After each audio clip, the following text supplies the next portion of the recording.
உங்கள் தெய்வம் முருகனாக இருந்தால் நீங்க எப்படி இருப்பீர்கள் என்று தெரியுமா? வாழ்க்கையில் நீங்கள் பல சோதனைகளை கடந்து வெற்றிக்காக இன்றளவும் போராடி கொண்டிருப்பீர்கள். இரக்க குணம் அதிகமாகவும் அதே சமயம் கோபமும் கொள்பவராக இருப்பீர்கள். உங்களிடம் சுயநலம் இருக்காது. பணத்திற்கு அதிக முக்கியத்துவம் கொடுக்க மாட்டீர்கள். எந்த ஒரு காரியத்தை செய்வதற்கு முன் உங்களை அறியாமலேயே உங்கள் மனம் முருகனை வழிபடும். தாய் மேல் அதிக பாசம் கொண்டவராக இருப்பீர்கள்.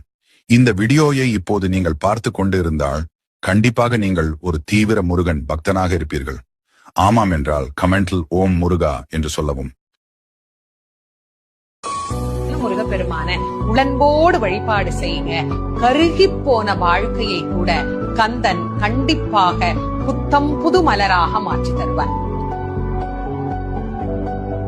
காலையில் எழுந்தவுடன் இந்த மந்திரத்தை 6 முறையும், படுக்கப் போகும் முன் இந்த மந்திரத்தை 6 முறையும் சொல்லுங்கள். ஒரு